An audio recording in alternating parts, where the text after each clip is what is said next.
if you find yourself in a relationship with someone who either like let's say is a narcissist personality, or if you have a parent that's borderline, or you're in a relationship with someone that's borderline, I think it can be really easy to try to like fix, like constantly try to fix, and like they'll change. But I think it's good. Again, it goes back to like not lying and having honest Yeah. conversations of where that threshold of change can happen. Like you said, like you can improve, but it's never going to completely go away. So you have to know exactly what you're dealing with before you can be like, I'm on board with this relationship. Yeah. Well, it seems like some people even seem to purposely pick romantic partners to fix. So I hear like I like a partner with a challenge is kind of like the narrative that I've heard sometime. I'm going to start sounding a little bit Freudian, but I'm really not a Freudian psychologist at all. But there seems to be this element of I call it the all men are assholes effect, just because it's kind of fun to put that in that gender direction. Now, of course, men do this as much as women, so it's not really trying to pick on women, but yeah, I hear a lot of women say things like all men are assholes. And what it really kind of boils down to is what they're really saying is all men that I choose to date are assholes, Yeah.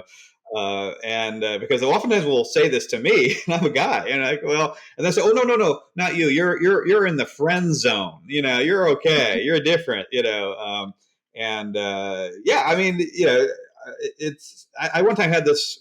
I'm gonna tell a really quick story. I one time had this friend in graduate school who was in this long relationship, on and off again, like for like a year and a half, and just broke up, got back together, broke up, got back together. Really dysfunctional. There's no abuse or anything like that, but other than that, it was just emotionally dysfunctional. She eventually dumped the guy and went out then on a date with another guy. And the guy that she went out on a date with, she was just telling me the story the night after, or the morning after, was a doctor, medical doctor. First off, he showed up like in a Mercedes. He brought her flowers, like held the door open for her. Held seat. There was a perfect gentleman. He was handsome, like tall, dark, and handsome, kind of a thing. Brought her out to a nice restaurant. They had, he was charming. They had a great time. He made her laugh. He was funny. He was, as she was petted, he was a good guy. He was a nice guy. He was funny. He was smart. He was a nice, nice guy. And I said, "You're not going out with him again, are you?" Uh-uh. And she said, "No." And I asked her why. I want to go out with him at this point. And she said, "Well," and then she kind of stumbled. She kind of said, "Well, I don't know. It just didn't kind of click." And I said, "Yeah, what it was? He was too nice." And she said, "Yeah, that's exactly what it was." I think that's where she said something like, "I need to feel like I have a bit more of a challenge, or something of that sort." So it seems to be this is where the Freudian thing comes in. Is like sometimes you look into like the backgrounds of people that say that, and men do it too. I'm trying to make it clear. I'm not really picking on women here.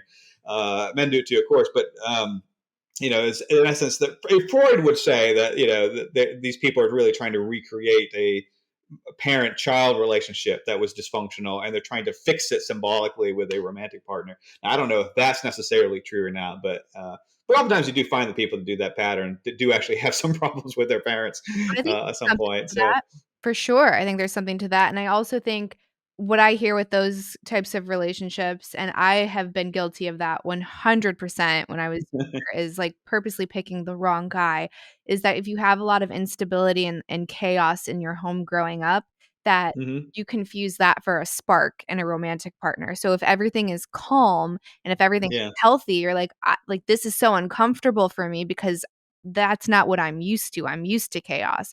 So you have to have chaos and then you confuse that as a spark when really that's just an unhealthy dynamic. right. Yeah. Well, I try to tell, like, I tell these stories in my classes. And I tell the women in my classes, like, I hear a lot of young women say that they will date a man for his potential.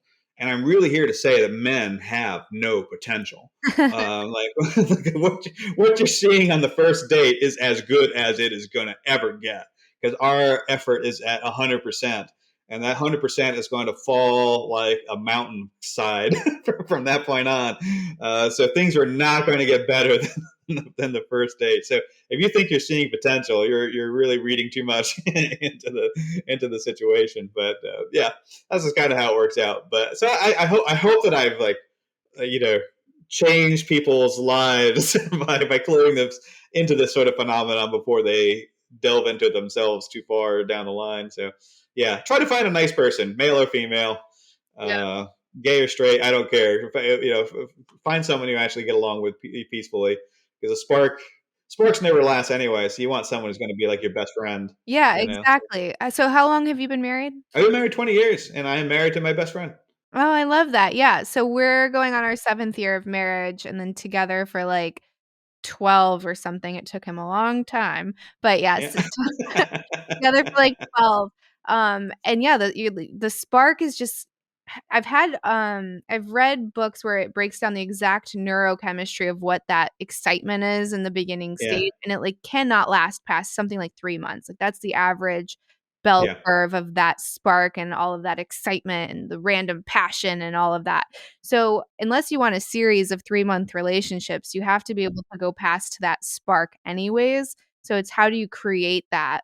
And Esther Perel is one of my favorite people when it comes to, like, recreating that spark and keeping the passion alive in your relationship, because that's different than a spark. The whole love story versus a life story. A love story is super exciting and erotic, but that's gonna fizzle out hard and quick. Yeah. You have to have someone that you can build that life story with. Yeah, yeah. When you're falling in love, you're really falling in love with an adventure, not a person, you know. And when you actually begin to truly love someone, is when you kind of realize, like, well, this person's got some good stuff, and this person's got some flaws, but their flaws are really not that bad. I can live with them, and I really like the good stuff about them. So on balance, you know, they are adding positively to my life. I believe that I'm adding positively to their life. This is a good partnership. You know, we can, you know, go through all the different travails of life, and I believe this person has my back. I believe I have the ability to have their back if they need it, and that's really what a healthy relationship, I think, yeah, in my opinion, really looks like. But yeah, you have to be okay with that, or actually, I think it's better. I mean, you know, like I said, we've been married 20 years. She's definitely my best friend. It's nice to have a best friend I can bring with me everywhere I go, as I've moved over the years. So that is super cool. And I would say, like, you know, life has its ups and downs, and I can't imagine having gone through the last 20 years without having my wife Diana in it. You know, because there have been some significant downs, and my dad died, and the, you know, career was stressful at different points, and not having that support that she was able to offer, yeah, I would be a fraction of the person I was today without that. And hopefully, you know, I've been able to do the same for her, because of course it definitely is a two-way street. It shouldn't all be about like what the person does for you, but also what you can do for that other person. Mhm. But that's not usually how we're thinking in those first, like you said, first 3 months or so. It's really about, this is fun, I'm on a roller coaster, you know. Mhm. But you don't really want to like take the roller coaster with you everywhere you go, you know, necessarily. So even if it is a fun ride for a while. No, exactly, because that's not the thing that gets you through those real like, those life moments, right? Like, you're going to lose a parent at some point or both parents, and you're going to probably have to move and lose jobs and have all of these unpredictable downs, and you need someone that's like a stable, reliable, force that you can kind of lean on.